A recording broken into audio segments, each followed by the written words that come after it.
Today we're going to break down kinematics in both 1 and 2 dimensions. We'll look at core formulas, how to decide which one to use, and go through every major type of kinematics problem as examples.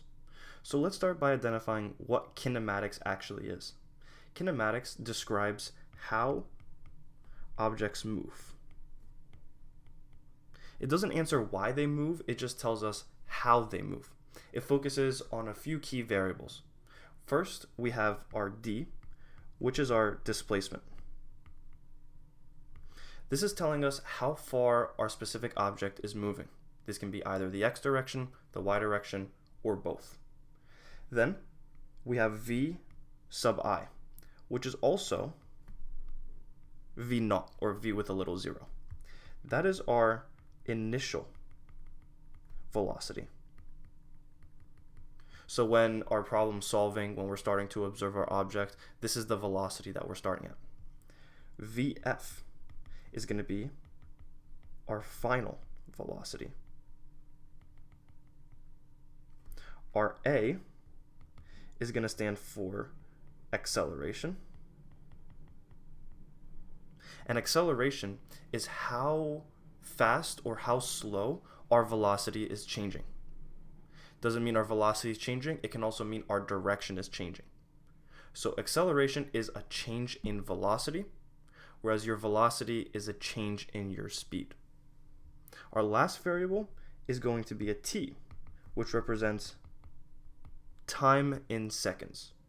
So our displacement is going to be in meters. Our velocities are going to be in meters per second. Our acceleration is meters per second, which we can just simplify as meters per second squared. And then our time is measured in seconds. These are the 5 key variables when we're focusing on kinematics. We also have a few main equations that we want to look at.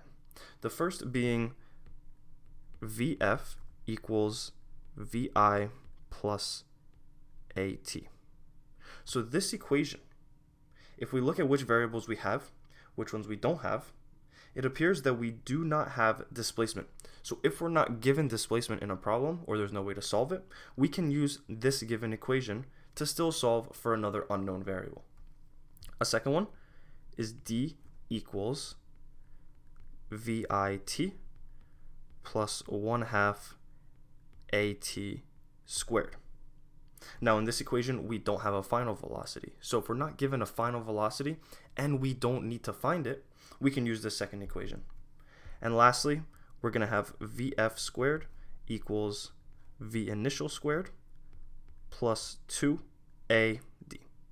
So it's important to note that when we're using kinematics, our displacement, we're either looking at the x direction or the y direction. We're never going to combine them both and use the displacement of both the x and the y direction at the same time. We're going to have to break it up, as we'll look at in a couple examples. So for our equations, you want to figure out which variable you don't know and which variable you don't need. And then from there, you can match it up to the correct equation.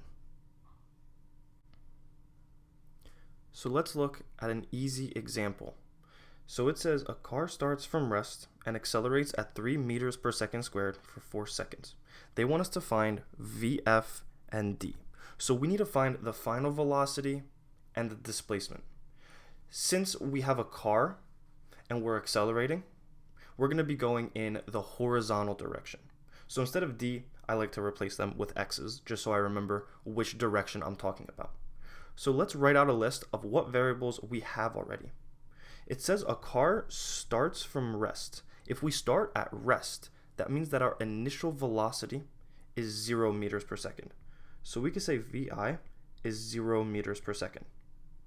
It says it accelerates at 3 meters per second squared. So that's our acceleration. Our A is 3 meters per second squared. And we have a time. It tells us we're doing it for 4 seconds. So our T equals 4 seconds. So from these 3 variables, we need to pick out an equation that we can use to solve for either Vf or for d. So if we look at our first equation, we have Vf equals Vi plus At. Well, we need to find Vf. So that's promising so far. We're given Vi, we're given A, and we're given T. So we're going to use this first equation to figure out what the final velocity is. So we're going to do VF equals VI plus AT, and then we're going to plug it in. We don't know what VF is. VI is 0, plus our A is 3, and our T is 4. So after multiplying our 3 and 4 together, we're going to get our VF to be 12 meters per second. So our final velocity is 12 meters per second. Now we may be able to use this information to solve for D. Let's look at our other equations. We have our second one, which is D equals VIT plus 1/2 AT squared. Let's take a look. D is what we're trying to find, so it's good that it's in that equation. Next we have VI and T. We have VI and we have T. And then we have AT squared. We know we have T and we know we have A. So it looks like we're going to use the second equation to solve for D. So if we rewrite it, we have D equals VIT plus 1/2 AT squared. Now if we plug it in, we don't know what D is. VI is 0, and our time is 4 seconds. So this is just going to cancel out. 0 times 4 is 0. Plus 1/2 A, which is 3, T squared. So we're only squaring the T, which is important to know. Only this 4 is getting squared. So now let's simplify what we've written. We have 4 squared, which is 16. And then we have 16 times 3, which is 48.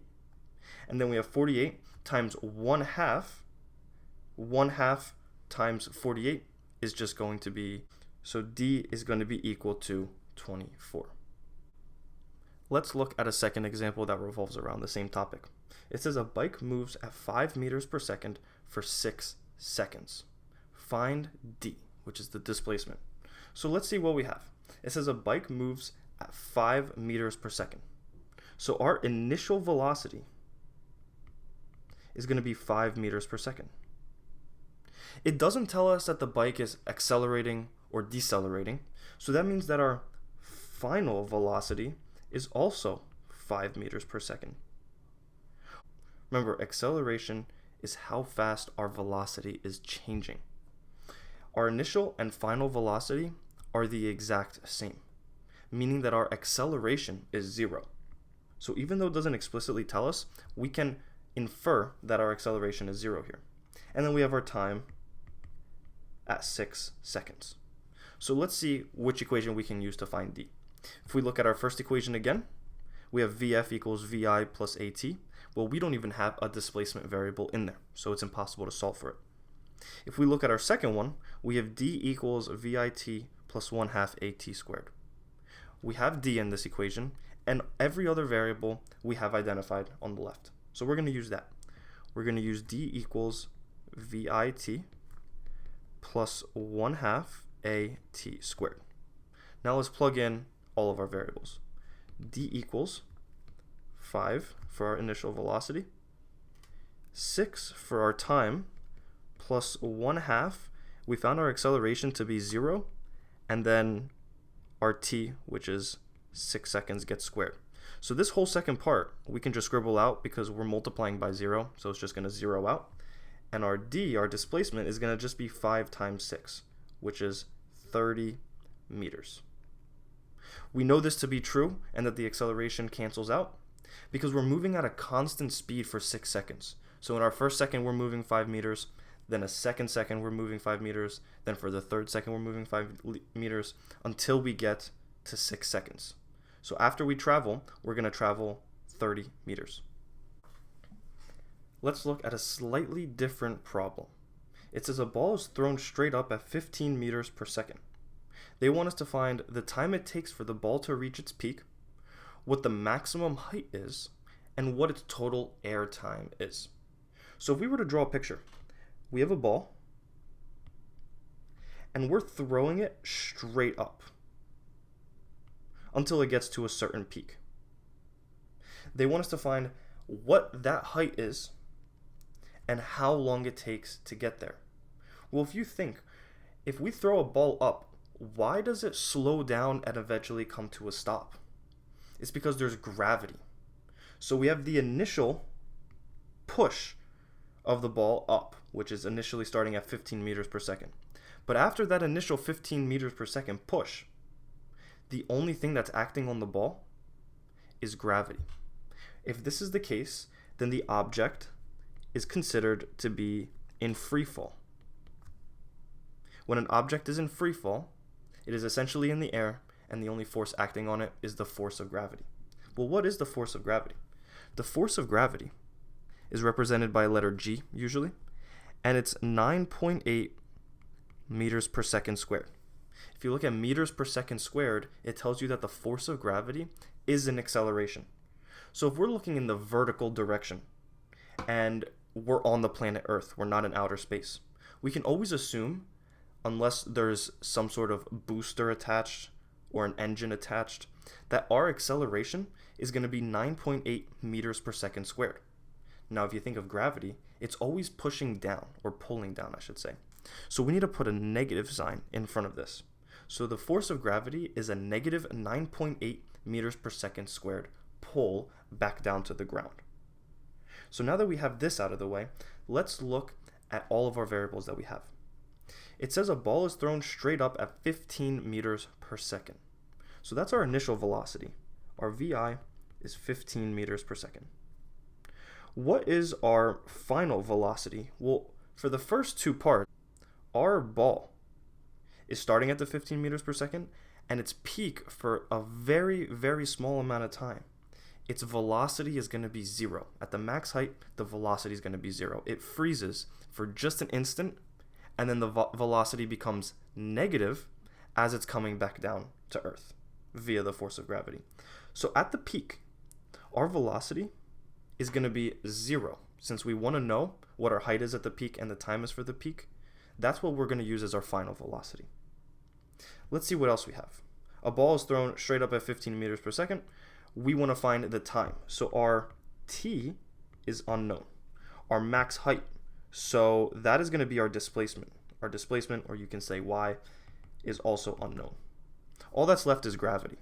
We're not given an acceleration, but we know the force of gravity is the acceleration. So we're going to say A is 9.8 meters per second squared.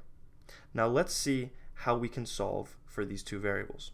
If we look at the first equation, we have VF equals VI plus AT. Well, we have the final velocity, we have the initial velocity, we have the acceleration, and we are looking for time. So we're going to use this one to solve for the time it takes for the velocity to go from 15 meters per second to 0 meters per second, which only happens when it's at its peak. So if we were to plug in VF equals VI plus AT, our VF is 0, our VI is 15, plus our acceleration is negative 9.8, and our time is the variable t. So we're going to move this 15 over to the other side. So we're going to be at negative 15 equals negative 9.8 t. Now, if we do this correctly, the negatives should cancel out because it's impossible for time to be negative. It's a scalar quantity. It can only be in the positive. So if we divide both sides by negative 9.8, our negatives will cancel out, and then we just do our 15 divided by 9.8, leaving our t to be about 1.53 seconds. So when we throw a ball up in the air at 15 meters per second, for it to get to its peak, it's going to take 1.53 seconds, which again is when the velocity turns to 0 meters per second. Now let's solve for the maximum height. So we're going to use the exact same variables, except we want to know what d is. Remember, our max height is when our final velocity is 0 at its peak. So that's what we're going to use here. So let's look at our equations again. Our second equation is d equals VIT plus 1/2 AT squared. We are solving for d. We have VI, we have t, and we have a. So we can use the second equation to solve for this. We can also use the third equation. If you look at the third equation, it's the final velocity squared equals the initial velocity squared plus 2AD. For this one, I'm actually going to use the third one because the final velocity is 0, and 0 squared is just going to make this problem very slightly easier. So for this, we're going to do Vf squared equals Vi squared plus 2ay, or 2ad, however you want to say. So Vf is our final velocity, that's just 0. And then we're going to have 15 squared plus 2 times negative 9.8, don't forget the negative sign for gravity, and y. 15 squared is just going to be 225, so we're going to bring it to the other side. And then we're going to have negative 19.6 as our 2 times 9.8 with the y. To get y by itself, we're going to divide by negative 19.6, and our y value is going to come out to be 11.5 meters. So that's going to be our maximum height. For the third part of this problem, it wants us to know what the total time is that the ball is in the air. So however long it takes the ball to get to its peak, it's going to take the same amount of time for it to get back to its starting position. The reason for this is because the only force acting on the ball, the only force changing the velocity, is going to be the force of gravity. So on its way up, at the same position but on its way down, the velocity is going to be the exact same, just in the opposite direction. So our velocity is going to be positive on our way up. Let's say at 1 second it's a certain velocity. When we come down and get to that same displacement, we're going to be at the exact same velocity, just in the negative direction. It's just going to have a negative sign in the front. So if it takes the same amount of time for us to get up than it does to come down, then we can take our time, which we found to be 1.53 seconds, and then multiply it by 2 to get our answer. But let's look at how we would solve this using our kinematic equations. To do this, we're going to have to change our final velocity. Since we just established that the velocities essentially mirror each other on the way up and on the way down, that means that when we land our final position, which is the same as our starting position, our velocity is going to be the same as our starting velocity, just in the opposite direction. So since we started at 15 meters per second for our starting velocity, our final velocity is negative 15 meters per second. Now let's use the kinematic equations in order to determine which one to use. The first one says Vf equals Vi plus At. We're looking for the total time, so we need t. Our a is remaining the same, and we have our two velocities. So that's what we're going to use. So we're going to use Vt equals Vi plus At. Vf we found to be negative 15. Vi is positive 15 plus our negative 9.8 t. We're going to subtract 15 from both sides and get negative 30 equals negative 9.8 t. Again, our negatives are going to cancel out when we divide by 9.8, and we're going to get our t to be 3.06 seconds. Let's look at a somewhat similar problem. This one says an object is dropped from 20 meters from rest. They want us to find the time it takes to hit the ground and what the final velocity will be. So let's look. We know our displacement is going to be 20 meters. You can think of this as like dropping something off of a 20-meter high building. It says we start from rest, so our initial velocity is 0. That's all we're explicitly given. We need to find t and we need to find Vf. We can't just solve with two variables, so we need to infer something else here. Well, since we're starting at a certain height and we're going down in the y direction, the force of gravity we know works in the y direction. So we can say our acceleration is going to be negative 9.8 meters per second squared. So now let's look at our equations and let's try to solve for our variables. Our first equation says Vf equals Vi plus At. Well, we have our initial velocity, we have our acceleration, we don't have time, and we don't have the final velocity, so we can't use this first equation. Let's look at our second one. We have d equals Vit plus 1/2 At squared. We do have all these variables, and we can solve for t here.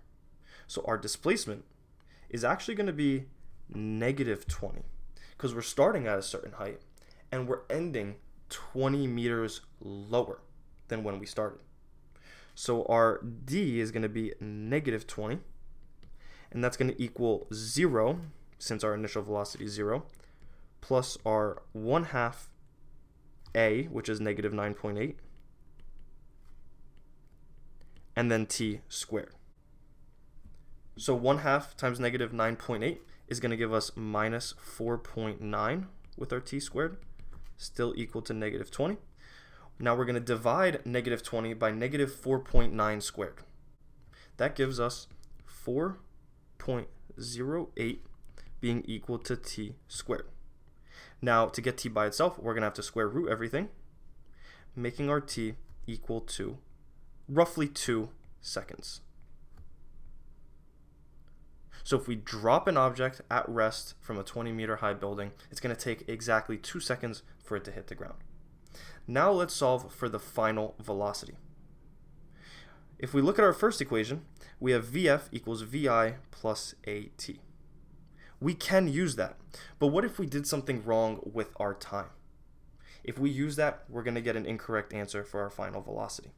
So if we use the third equation, we have our final velocity, our initial velocity, acceleration, and displacement. These are the given values that we're going to use, which is more likely to be correct in case we made a mistake in our last problem.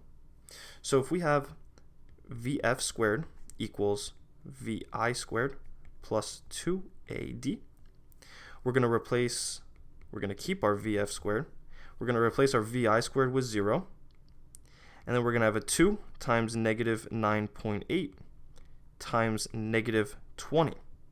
So if we do the math on the right side, we get 392, and that's going to be equal to Vf squared. Now to get Vf by itself, we're just going to square root both sides of the equation. When we do this, our final velocity comes out to be roughly 19.79 meters per second. Let's look at a kinematics in 2D example.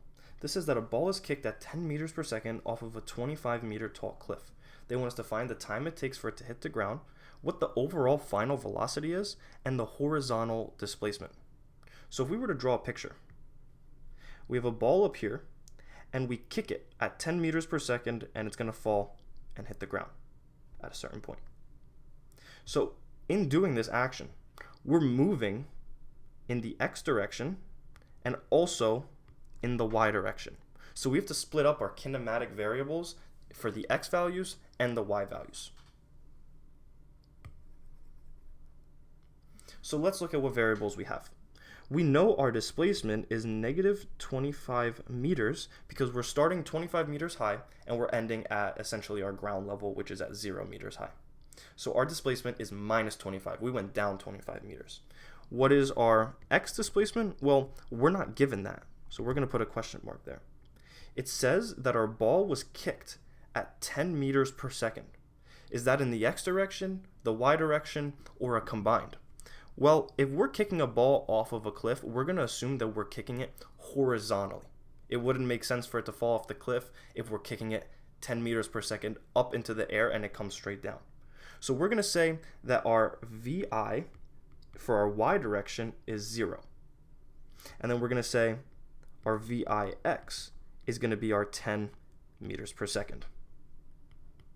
What else are we given? Are we given any horizontal acceleration? That means that the ball must have some sort of jet engine or booster pushing it forward. It doesn't say that. So we're going to say that our Ax, or our horizontal acceleration, is 0. For our y, our vertical acceleration, again, we're going to be using the force of gravity here. So we're going to say our Ay, which again is g, is negative 9.8 meters per second squared. Time is universal. The x and the y, they're both going to use the same time because it takes the same amount of time for it to land for both directions. It's a scalar, it's not a vector. So we could put time here on the top. We don't know what it is though.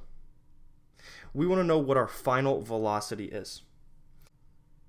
And for our final velocity, it doesn't say that it wants the x final velocity or the y final velocity. It wants a combined final velocity. So that basically means we're going to have to find the hypotenuse of the x and the y final velocities. So we're going to say our V Vfy is unknown, and our Vfx is unknown.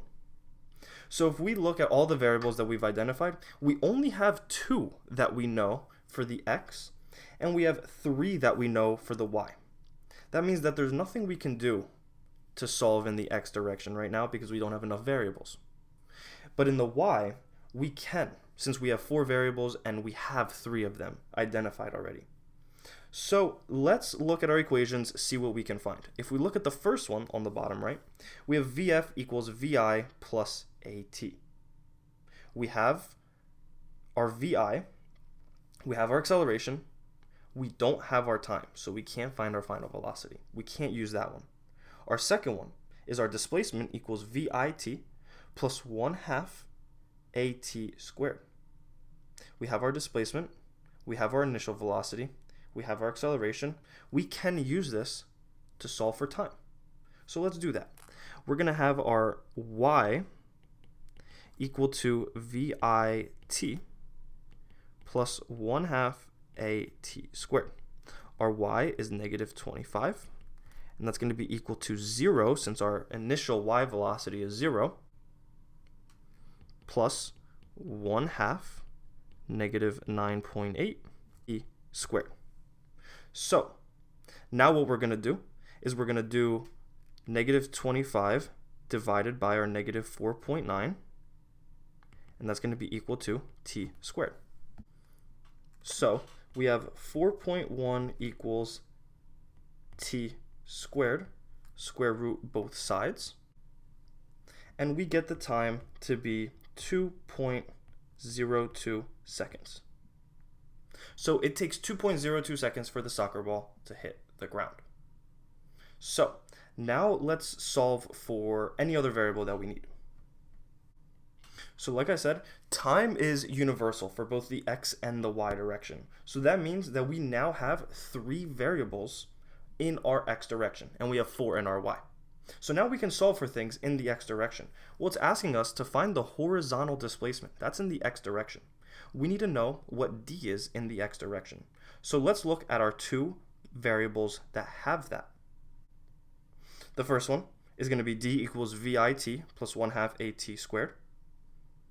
That's the one that we're going to use because the next one has the final velocity, and we don't have that. We're going to need it, but we don't have it, so we can't find d if we don't have Vf.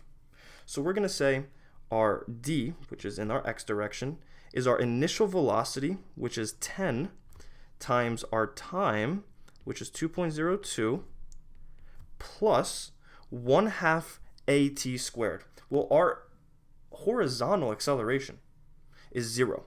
So this is just going to end up being plus 0 since we're only multiplying them all together. It's just going to end up being 20.2 meters.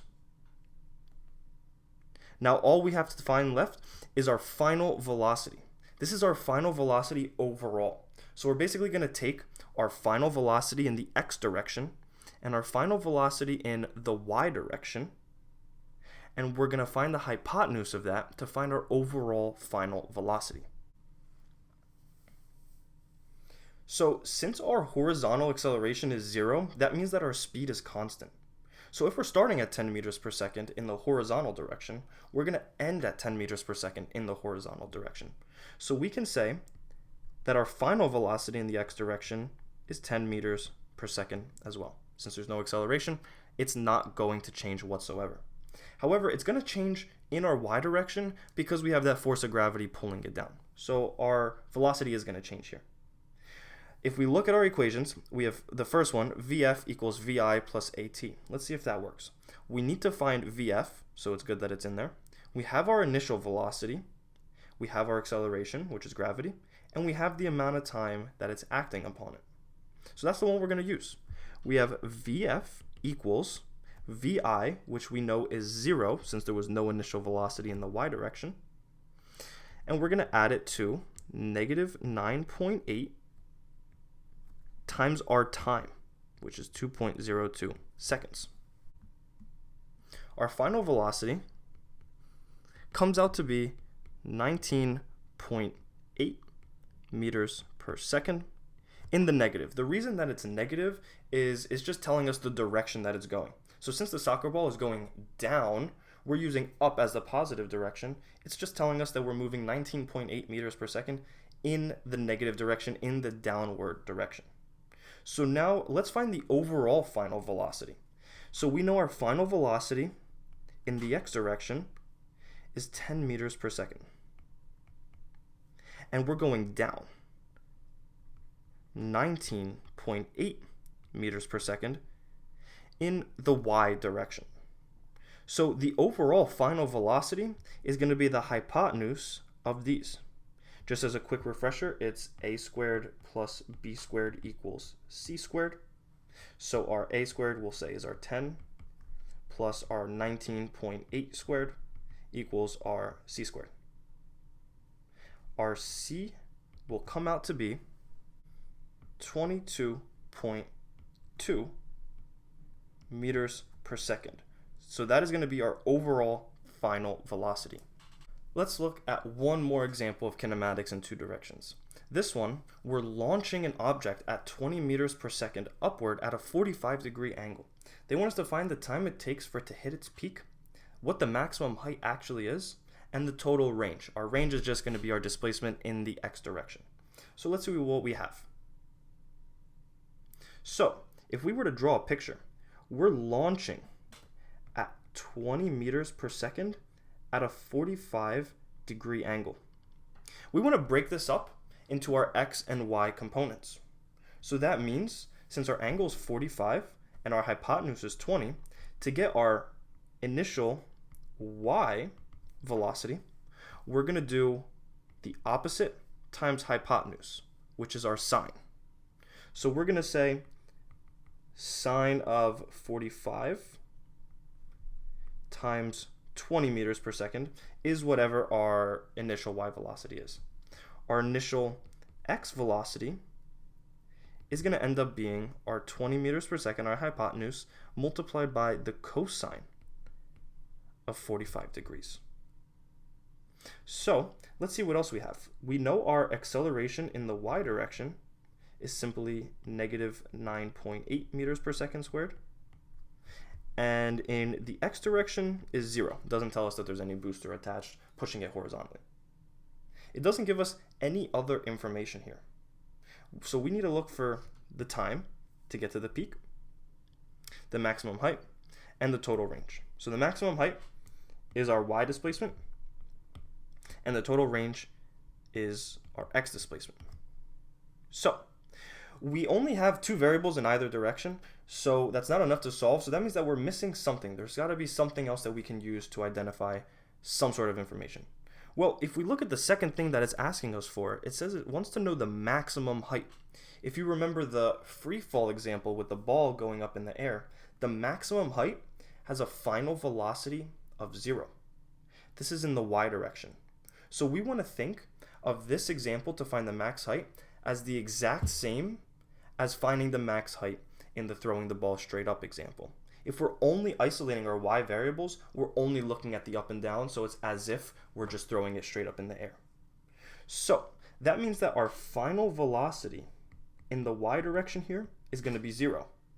Now we have three variables in the y direction, we can solve what the max height is. So we want to find the displacement when we're given the final initial velocities and acceleration. That's going to be in our third equation. We're going to have our vf squared, which is 0, equal to our vi squared, which is our sine 45 of 20, which is 14.14 squared, plus 2 times negative 9.8 for the acceleration, and then our d, which we're trying to find. So 14.14 squared comes out to be exactly 200. So we're going to bring it over to the other side and make it negative. That's going to be equal to 2 times negative 9.8. When we do this division, we're going to get d is equal to 10.2 meters. So that means that our maximum height is 10.2 meters from where we started, from the ground level. So now we can insert this in our list of variables that we know. We know our dy is now 10.2 meters. Now we can use the same three y variables that we were given to also solve for the time. And that's good because we can use the time now to solve for the x variables. So let's do that. If we have our first equation, we have our final velocity equals initial velocity plus at. We have our final and initial velocities, we have our acceleration, we can get time from that. Our final velocity is 0, our initial velocity is 14.14 plus negative 9.8 times t. We're going to bring 14.14 to the other side, and that's going to be equal to negative 9.8 t, giving us a time of 1.44 seconds. That's how long it takes to get to the max height. If you recall correctly, this is one of the variables that we need to find. It's the first thing that they ask us. If you recall correctly from a couple problems ago, the time it takes for something to come up is the exact same amount of time it takes for something to come down. So we can multiply this value by 2, and that's how long it takes for it to get back to the ground level in the y direction. When it hits the ground level in the y direction, that's when it's going to fall. That's going to be its total range. That's how far it's going to get. So our time, our total time, we can say is 1.44 times 2, which is 2.88 seconds. From there, we can calculate how far we'll go in the x direction in 2.88 seconds. So our initial velocity in the x direction is 20 times cosine of 45, which coincidentally also comes out to be 14.14 meters per second. And now we can use this to solve for d in the x direction. So if we look at the second equation, we have d equals vit plus 1/2 at squared. That's the equation I would prefer to use because our a value in the x direction is 0. So that's going to cancel out the whole second term. So we can say our d is equal to vi times t, since our a is going to cancel out. So our displacement is going to be our initial velocity, so our 14.14, multiplied by the total amount of time it takes for the ball to go up to its max height and back down to ground level, which we found to be 2.88 meters per second, giving us a total displacement of 40.73 meters. That's our final displacement. Be on the lookout for more complicated problems on kinematics in 2 directions. I couldn't fit enough problems in this, so there will be separate looking at more complex problems that are more unnatural to do. Thank you for watching.